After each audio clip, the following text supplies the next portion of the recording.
मुख्य उद्देश्य देश की सामान्य जनता को अर्थशास्त्र और वित्तीय संबंधी जानकारी देना था और हमारा उद्देश्य था कि शिक्षा के माध्यम से जो लोग उस शिक्षा से वंचित रह गए हैं और जिन्होंने अर्थशास्त्र के शब्दों को समझने में उन्हें समस्या होती है, जो वैश्विक परिवेश है उसको समझने में समस्या होती है, ऐसे सामान्य जनों के लिए जिससे वो गुमराह न हो और उन्हें पता चले कि विश्व में क्या घटित हो रहा है और उसका प्रभाव भारत देश पर, हमारे देश की आर्थिक व्यवस्था पे कैसे पड़ रहा है, इसके संबंध में मैंने सोचा, विचार किया कि कैसे प्रतिष्ठित अर्थशास्त्री को अपनी चर्चा में जोड़ूं, सम्मिलित करने का अनुरोध करूं, जो सामान्य भाषा में, हिंदी भाषा में, जो कि सामान्य जनता देश की समझ सके,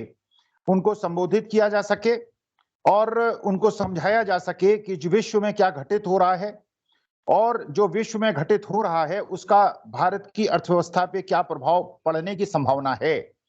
इस संदर्भ में आज मैंने डॉक्टर विजेंद्र उपाध्याय जी को, जो कि बड़े प्रतिष्ठित अर्थशास्त्री हैं, जिन्होंने पोस्ट ग्रेजुएशन राजस्थान यूनिवर्सिटी से किया, उसके बाद कनाडा जाके आपने फिर पोस्ट ग्रेजुएशन किया, उसके बाद वहीं पे उन्होंने पीएचडी प्राप्त की, 16 किताबें लिखी, 100 के करीब आर्टिकल्स लिख चुके हैं जो कि प्रतिष्ठित मैगजीन में प्रकाशित हुए हैं।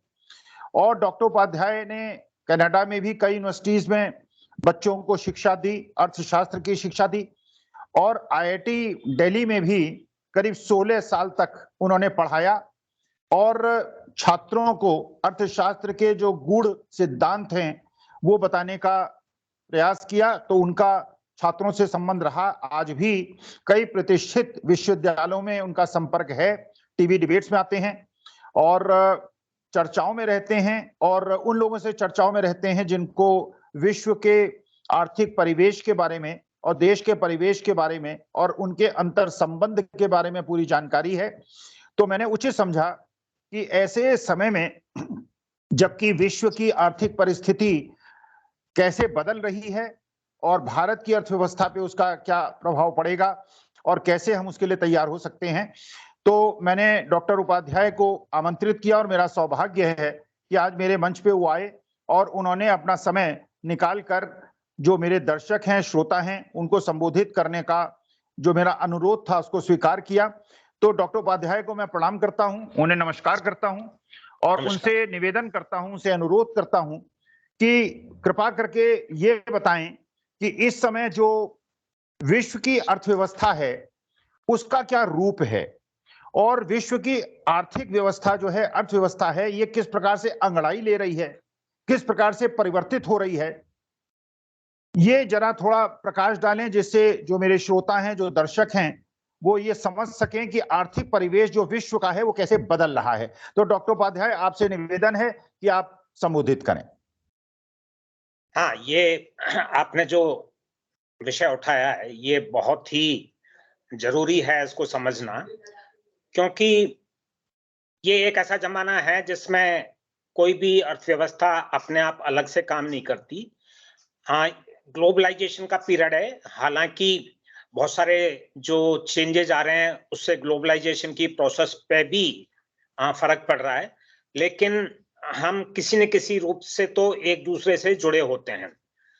तो हमें ये देखना है कि एक्चुअली दो बहुत बड़ी क्राइसिस के बाद ये जो पीरियड चल रहा है, एक तो हमने 2-3 साल लगातार कोरोना वाली क्राइसिस देखी, उसके बाद में इमीडिएटली बाद में उससे ही जुड़ी हुई दूसरी समस्या जो यूक्रेन वॉर वाली समस्या है, तो वो शुरुआत हो गई। तो इन दोनों बहुत बड़े जो बहुत रेयरली होते हैं, यूरोप में इतना बड़ा वॉर बहुत दिनों के बाद हुआ है, सेकेंड वर्ल्ड वॉर के बाद हुआ है, और जो कोरोना की समस्या थी वो तो 100 साल में एक बार होने वाली घटना है। तो इनके एक साथ जुड़े होने के बाद अभी जो परिणाम हमें देखने को मिल रहे हैं, तो उससे दुनिया में एक बहुत ही ट्रांजिशन की सी स्थिति है। तो हमें ये समझना है कि क्या हो रहा है, खासतौर से जो जिसको हम वेस्टर्न वर्ल्ड बोलते हैं, जिसमें जैसे अमेरिका, यूरोप, जापान, है ना? इनको हम शामिल करते हैं। तो उधर जो होता है तो उसका असर डेफिनेटली हमारे ऊपर पड़ेगा। इसी तरह से चीन में भी अगर कुछ हो रहा है, क्योंकि ये इतनी बड़ी अर्थव्यवस्था है, इनके लिंकेजेस आज सारी दुनिया भर से इतने ज़्यादा होते हैं कि कहीं न कहीं रशिया में मान लो क्या हो रहा है, तो उनका असर डेफिनिटली होना ही होता है, उसको आप अवॉइड नहीं कर सकते। तो ये एक समझने वाली बात है। तो हम अभी क्या देख रहे हैं कि ग्रोथ के पॉइंट ऑफ व्यू से क्या सिचुएशन है, और दूसरी जो उसी तरह से इम्पोर्टेंट बात है, वो है कि इन्फ्लेशन की सिचुएशन आज की तारीख में क्या है। तो अभी जैसे हम एक टर्म यूज़ करते हैं इकोनॉमिक्स में, रिसेशन टर्म यूज़ करते हैं। उसका वैसे ऑर्डिनरी डेफिनिशन तो ये होती है कि 2 कंसेक्यूटिव क्वार्टर्स में, एक के बाद एक तिमाही में अगर नेगेटिव मान लो रेट आती है ग्रोथ की, तो हम उसको रिसेशन बोलते हैं। हालाँकि इस पे भी झगड़ा चालू हो जाता है। जैसे अमेरिका में कुछ दिनों पहले 2 बार लगातार आई, पर उन्होंने कहा जी हम तो इसको रिसेशन नहीं मानते, कोई कमेटी डिसाइड करेगी कि रिसेशन है नहीं है। तो इस तरह की बात। तो रिसेशन का मतलब तो नेगेटिव है, लेकिन अगर मान लो जीरो की तरफ ही है, मान लो 0.1% ग्रोथ है, तो वो भी रिसेशन से कोई बहुत दूर वाली सिचुएशन नहीं है। तो आज की तारीख में चाहे आप अमेरिका को ले लो, चाहे यूरोप को ले लो, चाहे जापान को ले लो, तो वहां आप कह सकते हैं कि रिसेशन की स्थिति है। थोड़ा बहुत मान लो अखबारों में जैसा हल्ला हो जाता है कि रिसेशन बच गया। अरे भाई, अगर मान लो 0.1% ग्रोथ हो गई तो रिसेशन बच गया, तो उसका कोई खास मीनिंग नहीं है। कहने की बात है कि 0% या 0 से नीचे या 0 से जरा सा ऊपर, इस तरह की हालात वहां पर चल रही है।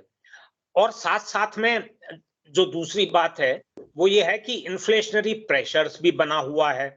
जैसे अमेरिका में कुछ महीने पहले 9% की इन्फ्लेशन रेट थी। अब वो घट के 6.4, 6.5 के आसपास आ गई है। 1-2 दिन में फिर नया आंकड़ा आएगा इस महीने का। तो वो जो प्रेशर है, आप इस प्रेशर को आप इस तरह से देखिए कि अमेरिका में पिछले 40 सालों से, और यही बात यूरोप पर लागू होती है, वहां इन्फ्लेशन की रेट 2% के करीब चल रही थी। कहने का मतलब है कि लोग भूल ही गए थे कि इन्फ्लेशन क्या होता है। अगर मान लो कोई आप 30-35 साल के व्यक्ति से बात करो कि भाई इन्फ्लेशन क्या होता है, तो उसने तो कहा मुझे तो पता ही नहीं, मैंने तो ये देखा ही नहीं है। तो अचानक इस तरह से यूरोप में जैसे कई कंट्रीज में 10% की रेट आना, 9% की रेट आना, अमेरिका में भी 9 की आना, अब थोड़ा कम होना, तो इससे सारी परिस्थिति एकदम बदल जाती है। ये इसलिए बदल जाती है कि उनका जो सारा सिस्टम बेस्ड है, वो इस बात पे बेस्ड है कि इन्फ्लेशन को तो आप इग्नोर कर सकते हो, इग्नेशन इन्फ्लेशन तो होना नहीं है। इकोनॉमिक थ्योरी में भी एक्चुअली हम ऐसा पढ़ाने लग गए थे कि चाहे कितना भी मनी आप प्रिंट कर लो, लेकिन इन्फ्लेशन नहीं होगा। तो अब उस थ्योरी का क्या हुआ? लोग वहां पर एकेडमिक्स में भी इस बात को डिनाई करते रहे कि अरे ये थोड़ा सा इन्फ्लेशन का डाटा आ गया, कोई बात नहीं है, ये तो चला जाएगा। लेकिन अभी कहीं नहीं जा रहा। 1.5 साल से अमेरिका में है, इसी तरह से यूरोप में भयंकर है। एनर्जी प्राइसेस बहुत बुरी तरह से बढ़ गई हैं।